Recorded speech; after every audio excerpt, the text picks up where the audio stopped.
What is up, family? Welcome to Speak Live Podcast. And can I remind you real quick, we are dropping these every other week, all right, on Wednesday. And if you have any comments at all, we would love to get some feedback from you. So please do us a huge favor and drop that in the comment line. Well, today we have a very special guest, Chris Gomez. But before I say that, along here with me is my bride, Gina. Hello. Tell us about yourself. What you got going on? What's new? Kids are getting ready to go back to school. And so we are doing all the tours and the class schedules and, Busy. Summer's almost over. Yeah. Mm-hmm. And we had a great summer. So the reasoning for today really is talk about community and kind of how it came about. Of course, as we think about this, Chris, Gina and I began to discuss, like, what does that look like in our YA group, in our young adult group? And there's not any better person, I think, that can depict what community has done for them except for you.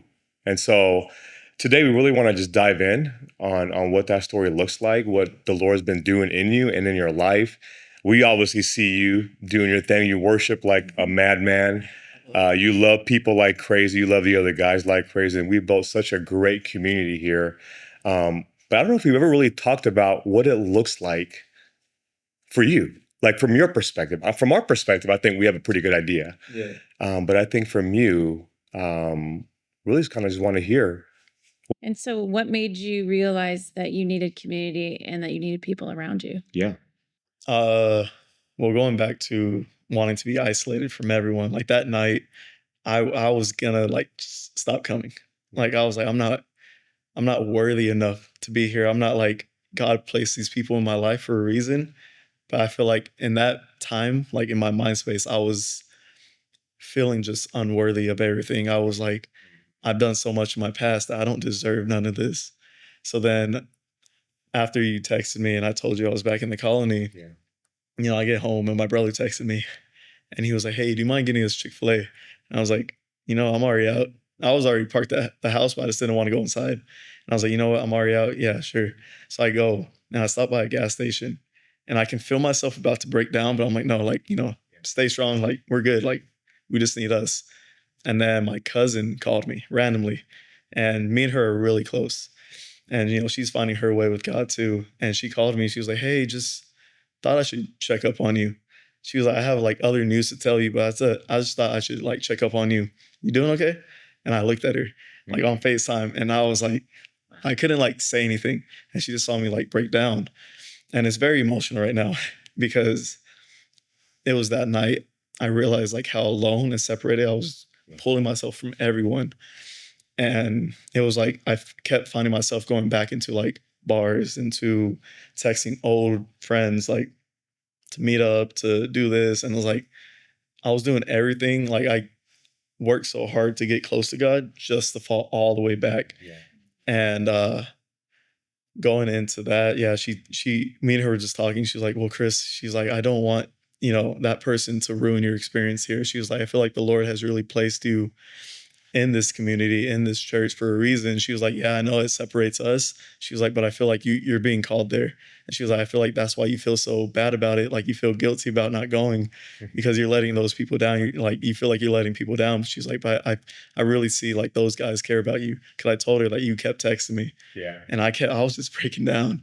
And it was in that moment where I was like, okay, I see these wonderful people texting me, wanting me to come back. Yeah. No one's ever done that. I go to parties and all that, and they were just you leave a party, no one notices. Yeah. But you noticed, Judea noticed. Yeah. And that really what's brought me back to LF, to try again next Thursday, to try again that Sunday. Yeah. And just the amount of love that I got coming back was just... Dude, that's amazing. Yeah, it was amazing. I didn't even know the depth of that story. That's good. I'm to lose it, man. Tell us real quick then. So let's fast forward. Now you're coming back on Thursdays, coming back on Sundays. I'm sure it's still a little apprehensive at sometimes. Oh yeah. Thinking is this true? But I want to go back to your cousin, that FaceTime. Has she ever been to LF before? Has she ever been to the LFY community? Does she know anything about us? So she only knows what I post. Okay. The first and last time she's been was for my baptism. I think in April, I think. But that was the first time she's ever been. And, I've been trying to get her out to every Thursday, young adults and collective night, but she just lives so far. And I understand it's a drive for her. So I just try not to put too much on her, but I've offered to go pick her up. And So you're telling drive me, back. let me get this story straight. You're telling me that in the midst of a battle that you're going through emotionally, you come to the church, you see something that doesn't jive with you, you decide to leave without even walking in. You got guys texting you left and right saying, "What's going on? Where you at?" Yeah. And out of all that, your cousin just texts you or messages you or FaceTimes you out of the blue just to see how you're doing. Yeah. And to really give you a message that the Lord would have for you, which is that community is good community. Get back over there. That just blows me away. Yeah. I'm like blown away. That's how I God think about it works. a lot, yeah, because I was never really open to sharing my like full testimony. And for the first time I shared it was with her. And because I was going through the breakup and she was going through something too, so I opened up to her. And I think that's what really grew our relationship stronger because after that, we were always there for each other, texting every day, calling. So then her telling me that, I was like, okay, maybe she's right. Maybe I'm being a little dumb over here and pushing all these wonderful people away because I can't accept myself. We Thank you.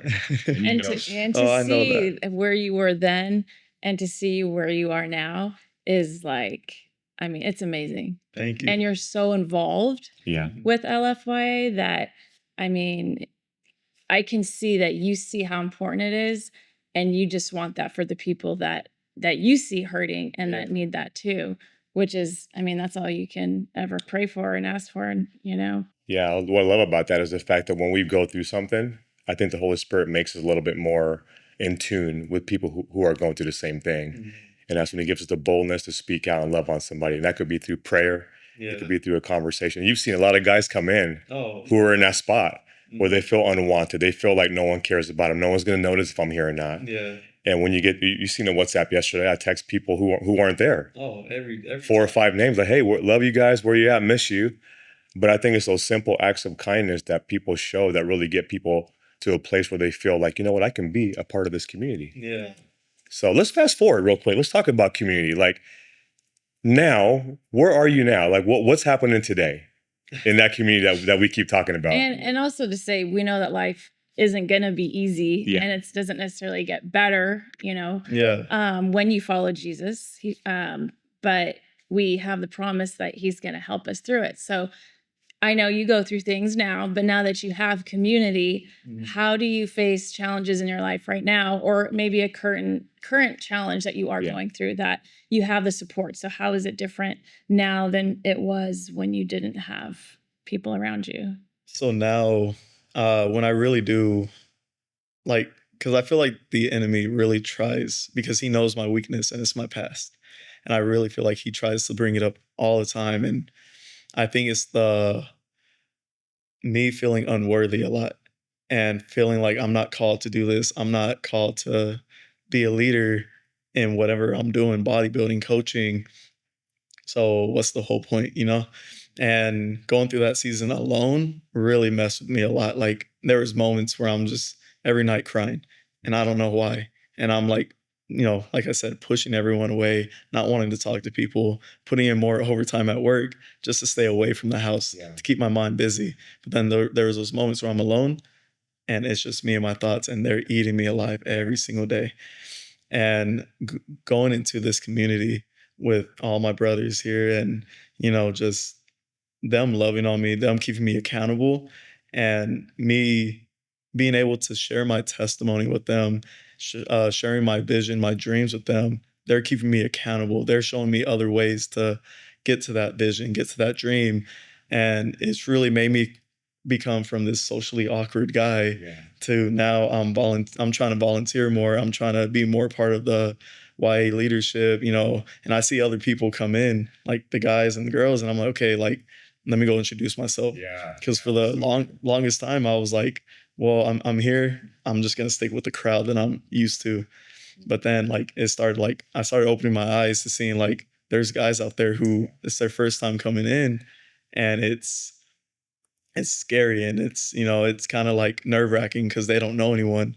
So now, like, when I see that, I see an opportunity to bring a new brother in, a new sister in, and I love it.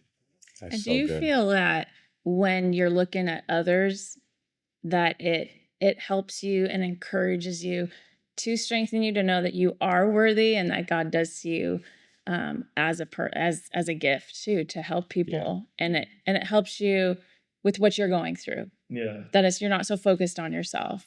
Yeah, definitely. Seeing everyone grow together, seeing everyone attend YA the best they can. You know, I know we all have busy lives. Uh, I see like how much support I have and how much it's not just about you, it's about the whole community. So if I see one person hurting, one person going through it, I want to make time for that person. You know, I want to get to know them.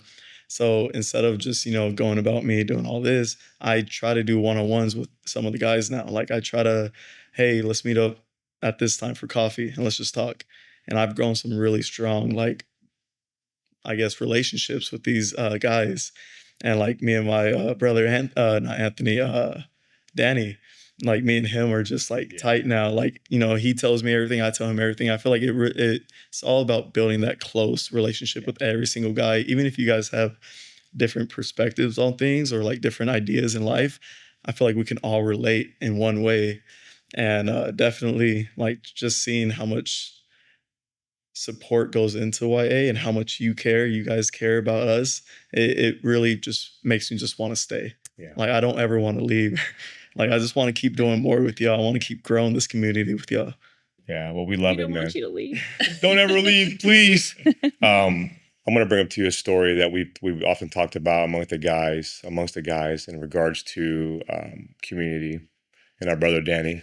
You know the story when he came and he felt like he didn't know anybody, no one talked to him, went back in his car and he cried Yeah. and was like, God, why don't I have friends? Why is no one talking to me?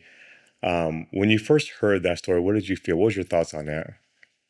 Well, first when I heard that, it broke my heart because I knew exactly what that felt like, because it's not really like not having friends, but it's like you don't know how to push yourself to that because either you're shy or you're just like, no one's gonna accept me because I'm like this or I'm like this way. And just hearing that and then thinking about it, I was like, that's really like where I was in the beginning of the year. And it broke my heart hearing that. And now seeing where Danny is now, like just My goodness. how much he's grown and just in the community is such a beautiful thing. Like he's going to play pickleball with everyone. And, you know, I see him grow from this to this. And it just reminds me of like where I started and where I'm at now. And it like, I look back at so many of the brothers and sisters there who've grown, you know, in a beautiful way. And I love it. Yeah, and the reason why I bring it up too, just for you guys watching out there, is that you're not alone. You know, you may be going through a season of life where you feel like no one knows you, no one sees you, no one recognizes you, no one wants to hang out with you. That is a lie of the enemy. He built you for a community. He built you to be with friends and family. And he wants you to be surrounded and encouraged to follow your dreams and follow God and follow what what He has for you. So we just love hearing your story, man. Yeah. It's so good. So What would you tell somebody who is isolating themselves right now? If someone feels too shy to come in or not even come to a group because they just don't know how to socialize or what to say, like what would you tell them? Honestly, the one thing I would tell them is like, just reach out once. Like that's all you have to do. Like if you're trying to isolate yourself and you're thinking because God wants you to, well, talk to someone, like just at least one text to someone like you're close with. yeah. And I promise you, like they're gonna stay with you. They're gonna, you know, bring you back, because I know a good friend, and it's sad to hear, you know, that story. And it breaks my heart because it's like he just isolated himself so bad to where, you know, he doesn't text anyone anymore. And I feel like it's just that one text could really bring him back, could really like reach out. And you have so many brothers who are gonna love on you, who are gonna support you. And someone who's shy, I would say just try one event. Try one Jesus night, one collective, one Bible study, one service. I promise you someone's gonna come up to you, because I was the same way. I was, you know, I came in my first time coming into YA, and it was your son Judea. Yeah. And I'm with the girl at the time, and we're walking out, and Judea comes up to us. What's up, bro? What's your name? And my defenses go up. I'm like, whoa, whoa, like why you being Take so it friendly? easy, man. Yeah. Yeah. But it's like, I promise you, you go into something like that, someone's gonna come up to you. Even if they don't know you, even if you don't know anyone there, someone will come up to you, because before that, like, a lot of guys come up to me, oh bro, what's your name? Where are you coming from? And all that. And it's like, okay, these people are too friendly, but at the same time, Hey, I it know. planted that seed in me. It was like, I kind of want more of this. So it made me want to keep coming and coming. And yeah, and it's just something like that. Yeah. Just at least one time. Can you share with us one time that you felt community has impacted your walk with the Lord? Has impacted me on my walk. I would say, so one time, pursuit night number 3, it was that time, I started feeling unworthy again. All these things kept coming back into my mind, and I'm like, why me? Like, why am I here? Yeah. And I kept asking myself that over and over. And I remember the prayer you kept praying over me when, everyone lined up. I stepped down in front, and you grabbed my shoulders and you started praying over me. And it's something my grandma told me, which made me realize, I have to be a part of this community more. I have to keep growing with them, because I'm never gonna let go of everything until, like, I fully accept it. And what you told me, and what she told me in my dream, which saved me, was, you have to let it go. Yeah. And it was something I'm always holding on to, because I remember that dream. If it wasn't for that dream, I wouldn't be here. And it was, when you told me that, all I could think about, I saw her face, and she just kept telling me, like, let it go, mijo. Like, you have to let it go. Like, let go of the past.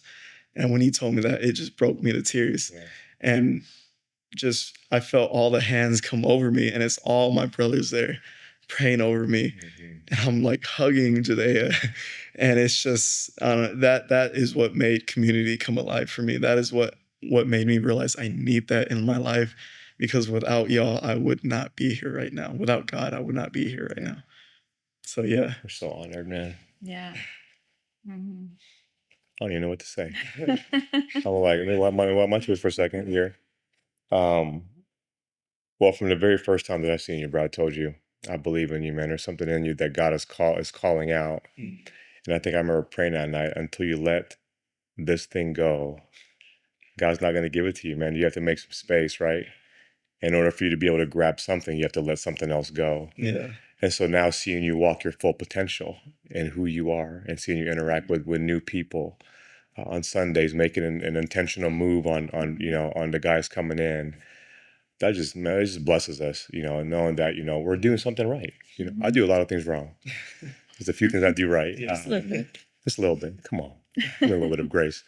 But there are a few things that we do right. As a couple, as a family, we're very intentional, man. And so we love to see that intentionality begin to spread throughout. And I always say it, we're not building an army. No, we're not building an audience. You're not building armies. We're building an army. An army. So exactly. We're so grateful for that, man. Well, you know what? And real quick, I just want to say how grateful and thankful I am for y'all, because the amount of effort y'all put in just to reach out to everyone every single day, like, it amazes me. Like, I see the love that y'all have for us, for the young adults, and for the community. And just the fact that y'all reach out, like, almost every single day. Like, if I'm at work and I'm like, we're busy, I see your phone call. Oh, like, hold on, I want to take this, because I know you're just checking up on me. I know you're just seeing, like, how we're doing. Or it's like the text you sent on WhatsApp, who's ever missing on a Thursday night, Sunday service. Hey, bro, we missed you.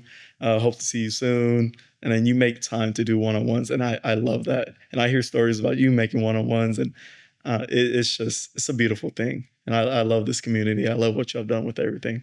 Oh.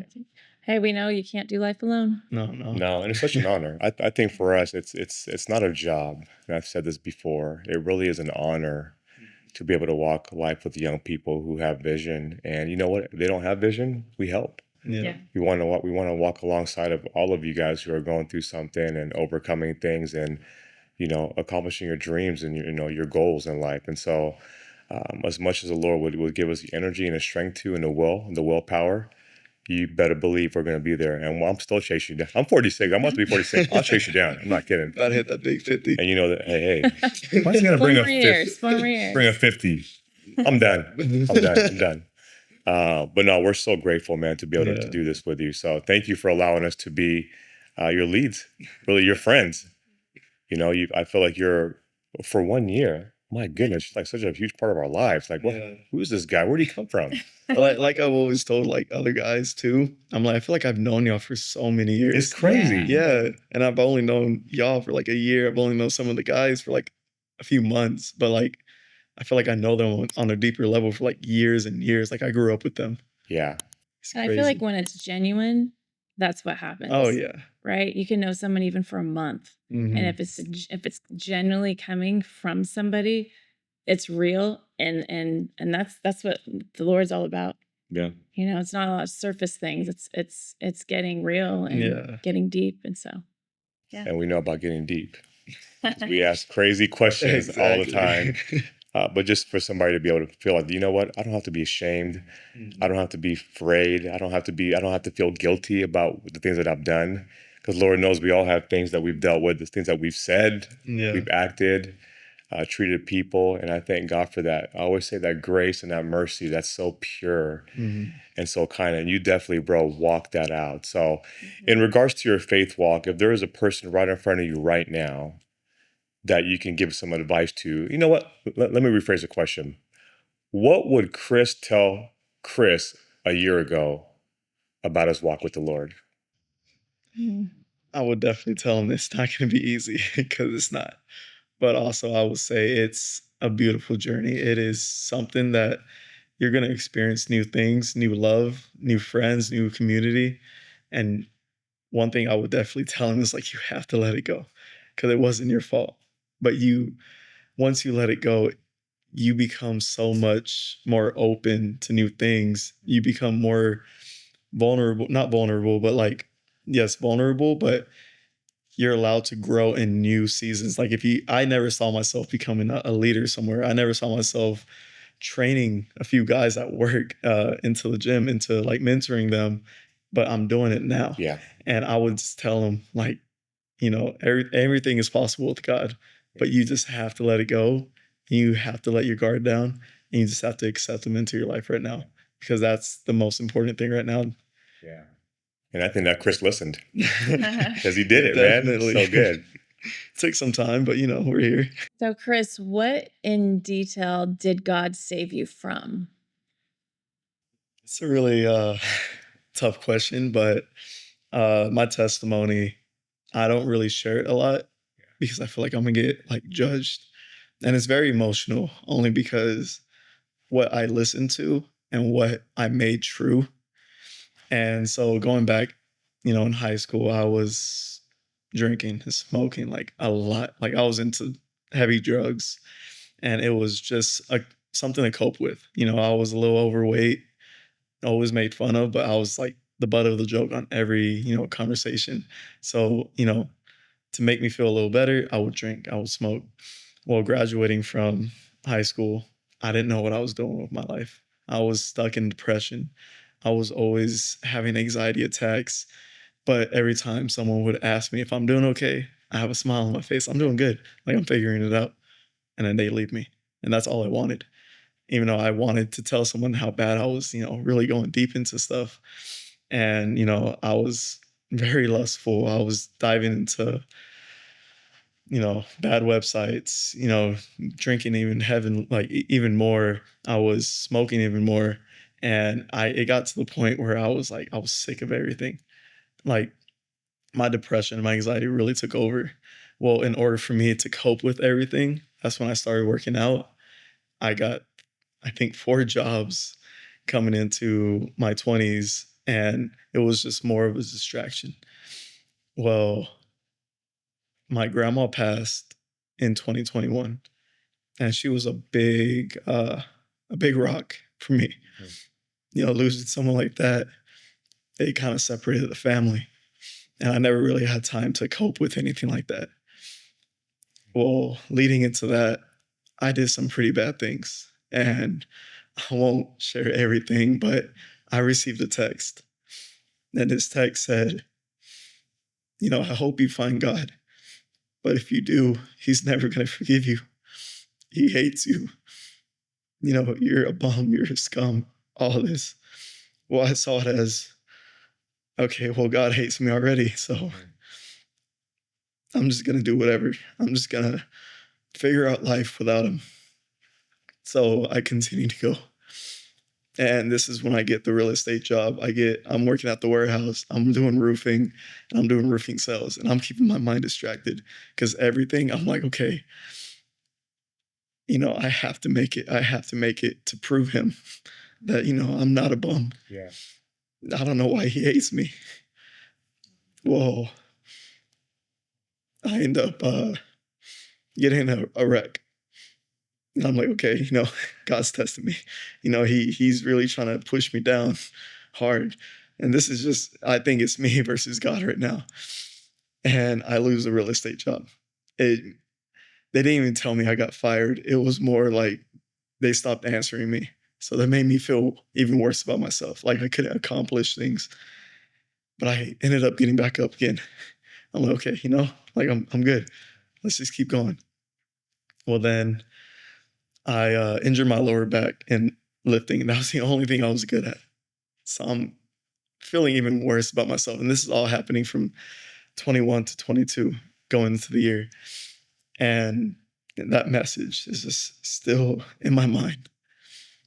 Well, going into 22, close to Easter, the girl I was talking to at the time found someone else. And they seemed so happy, but she just stopped talking to me. Okay, well, now everything's kind of adding up. I don't want to do this no more, but something in my head just keeps saying, like, keep going, keep going. So then my stepdad lets me borrow his truck. And he's like, do this because it will get stolen. F-250 on diesel. I'm like, okay. First week I have it at work, it gets stolen. Oh my goodness. Yeah. And everything is hitting me all at once. And all I can see is God hates you. God hates you. God hates you. Because why is he allowing this? Well, I get home that night after it gets stolen. I'm sitting on my mom's bed. And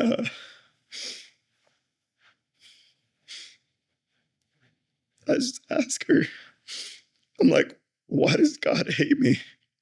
Because I've done nothing wrong. I know what I've done. But isn't he supposed to forgive? And she looks at me and she's like, he doesn't hate you. Sometimes he lets you go to realize that you can't do life without him. And in that moment, I'm just like, I'm numbing everything out. I'm blocking her. I'm just like, all right, cool. So I go back into my room and I think I go to work, one of the worst weeks I ever had at work. And it's a Saturday night. I'm sitting down and I hear like a fan, like, doom, doom, doom, and everything. I'm just in my thoughts. And it's just depression, anxiety. Like I'm on this very thin line of like, it's about to snap. The ceiling fan falls right in front of me. And I think that's when like that string snapped. I'm looking at it. I can't even like process anything. My mom and my stepdad come in. They're like, you okay? I'm like, yeah, I'm good. What happened? I was like, I don't know. Like, I just don't want to talk to anyone. Well, they clean it up, and I'm still sitting there for like an hour straight. My mom comes up to me. She's like, you should come to church with us tomorrow. It's Easter. You have the day off. No, I really don't want to, Mom. I'm good. She's like, please. She's like, I'm worried about you. She's like, how are you doing? I'm good. And she was like, well, come to church tomorrow. And just to get her off my back, I was like, okay. Well, that night, I'm like on the floor, I'm crying. And I first time praying to God. And I'm like, God, if you want to kill me, just do it. I don't want to be here no more. Like, show me there's another way. Because I can't keep doing this no more. And I remember my brother having a gun in his room, and I knew where it was. In my head, my mind just kept going back to, go grab it, go grab it. But, I just couldn't get up. And I heard nothing from God. Everything is silent. And I'm like, all right, cool. I'm just going to try to find an excuse tomorrow and we'll see. And I'm numb at this point. When I go to bed that night, I cry myself to sleep, and I wake up in a dream. I'm at this family party with friends, and everyone's there, and everyone is like, they don't need a drink to have fun. I'm the one with the drink, and something else in my hand, I forget, but I'm the only one depressed. I look around, everyone's having fun, and I'm like, I want that. I'm here. No one sees me, and it felt like everyone was like ignoring me. And in my head, I was like, this is what I deserve. Well, I go into the kitchen, and it's bright, but I remember this kitchen. It's my grandma's kitchen. And she's standing right in front of me. My heart drops because this is someone I miss every single day. And I'm shaking. And I go up to her, I hug her, and it felt so real. It felt warm and I'm at peace. And I keep telling her, like, what are you doing here? You're not supposed to be here. You're gone. And all she could tell me is like, you have to let it go, mijo. It's eating you alive. You have to let it go. Let it go and follow him. And all I kept telling her was like, I'm sorry, I'm sorry, I'm sorry. And I wake up, I think it's like 4 a.m. and I'm shaking, I'm crying my eyes out. But I feel peace, but I'm also like frightened. And I go to church that day, and it's Gateway, and he talks about exactly what I'm going through and how I need to come to Jesus. How I need to let everything go. And, God forgives. And it was that moment when I got saved. Because if it wasn't for that dream, I don't think I'd be here right now. Yeah. So that's a little part of my testimony right there. Yeah. So I see where you struggle. I mean, from way back then, of unworthiness, and why you are constantly trying. You were constantly trying to work for God to love you and for you to be good enough. But I'm just glad that you're walking more in that freedom right now. I know it's a struggle, but I feel like, when you have people around you that are going to constantly affirm who God says you are, then it's easier. Yeah. That unconditional love. Something you can't work for, you can't do enough for it. Exactly. He just gives it to you. And I think going back into the question of like, why is community so important and why it's important to me, because I never wanted to accept love because I couldn't accept his. And I think that kept pushing me away from like so many things. Like, I see all this love coming, I'm like, no, I don't deserve that. So I would always push it away. Yeah. Always find time to work more than do more with the church. Yeah. Until God, like, I experienced his love and y'all's love, and just showing like, this is God sending them to me to help me, to heal me right now. And he has a bigger purpose for me. That's why he saved me. That's why he sent my grandma in my dreams to help me. So every day I'm thankful for the community. Yeah. I'm thankful every single morning. That joy that's in you is you can't mistake it at all. When we're done with this, I'm gonna give you a big old hug.